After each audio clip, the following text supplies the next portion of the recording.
এই বুনো কুকুর যাকে সামনে পেত তাকেই ধারালো অস্ত্র দিয়ে মারত। ঠিক তেমনি ভুলুকে সামনে পাওয়াতে ধারালো অস্ত্র দিয়ে আঘাত করলো। মিনি তাকে সুস্থ করে তুললো এবং প্রতিশোধ নেওয়ার জন্য ভুলুকে সে বক্সিং শেখাতে শুরু করলো। মিনি ভুলুর কাছে বক্সিং শিখতে শিখতে একদিন সে হয়ে উঠলো বক্সিং এ পারদর্শী। এরপরে এলো সেই প্রতিশোধ নেওয়ার দিন। মিনি আর ভুলু দুজনে মিলে গেল সেই বুনো কুকুরের কাছে।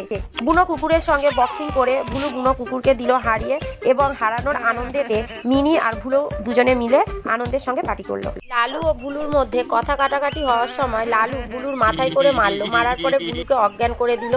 এরপর তাকে নিয়ে গেল তার বাড়িতে। দূরে ঝোপের আড়াল থেকে মিনি সব কিছু দেখলো এবং ভুলুকে উদ্ধার করে নিয়ে দুজনে মিলে পালিয়ে গেল।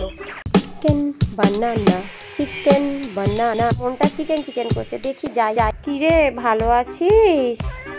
এই দেখ নতুন গাড়ি কিনেছি, চল তোকে গাড়ি করে নিয়ে যাই সুইমিং পুলে, দুজনে একটু ঘুরে আসি, জলের মধ্যে খেলা করবো। এবারে জল থেকে ওঠ, চল একটু কোল্ড ড্রিঙ্কস খা, নে ধর, এইবারে হবে আসল মজা। অন্য কোনো উপায় ছিল না, তাই এরম করতে বাধ্য হলাম। কি দারুণ গন্ধ। এই তো চিকেনটা তো হয়েই এসেছে, পেট আর জিভ দুটোই কথা শুনছেন। এইবারে টেস্ট করে দেখা যাক। আজ সারাদিন আমি খাবো লাল জাতীয় ফল, তাই চেরি দিয়েই আমি আমার সকালটা শুরু করলাম। বেশ মিষ্টি খেতে। सपनों की रानी कब आएगी तू, आओ ना मेरे पास चले आओ ना, रानी तुम्हारे लिए तुम्हारे राजा गिफ्ट लेके जा रहा है। আমার কিচ্ছু মনে পড়ছে না, আমার কি হয়েছিল একটু বলো না। দেখতে ভালো লাগে। আমার নাম মালিশ করা। চল আমার বাড়িতে, আমার বাড়িতে নিয়ে গিয়ে তোকে এখন একটু আমি যত্ন করব। ছুরিটা ভোঁতা হয়ে গেছে, ভালো করে ধার দিতে হবে, অনেকদিন ধার দেওয়া হয়নি। আজ তোকে কেটে কুচি কুচি করব, কেউ টেরও পাবে না। এই শালার ইঁদুর, কোথায় আছিস তুই? বেরিয়ে আয়। এই তো তুই আমার বন্ধুকে মারলি। আমি এসে গেছি বন্ধু, আর ভয় নেই। গরুটা খুব ক্লান্ত হয়ে গিয়ে গাছের নিচে বসে একটু বিশ্রাম নিচ্ছিল। কয়েকটা দুষ্টু বাঁদর এসে তাকে আঘাত করলো। সেই সময় রাস্তা দিয়ে একটা লোক যাচ্ছিল। লোকটা গরুটাকে দেখতে পেয়ে ডাক্তারকে ফোন করলো। ডাক্তার এসে গরুকে চিকিৎসা করার জন্য অ্যাম্বুলেন্সে করে ডাক্তারখানায় নিয়ে গেল। ডাক্তারবাবু তার চিকিৎসা শুরু করলো। ধীরে ধীরে ডাক্তারের চিকিৎসায় সে সুস্থ হয়ে গেল।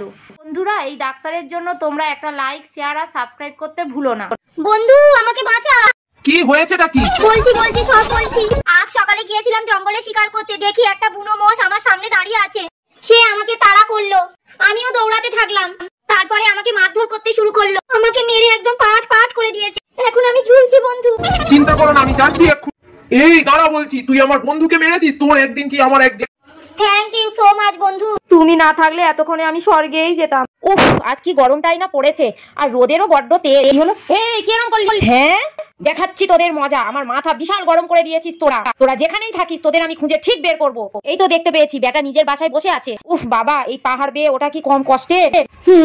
কতগুলো ডিম, হাহা খাওয়াটা জমে যাবে। আজ সকাল থেকে মেজাজটা খুব খারাপ হয়ে আছে, পরিশ্রমও হয়েছে অনেক। ঝটপট করে রান্নাটা সেরে ফেলি, খেয়ে দিয়ে তাড়াতাড়ি আজকে ঘুমিয়ে পড়বো। বাবা, ডিম আর ভাত খাওয়াটা বেশ জমে যাবে। ও দাদা, আমাকে 5টা তরমুজ দিন। এই নাও ধরো। হে এই লাল টুকটুকে তরমুজটা আমি পুরো আজ একাই খাবো।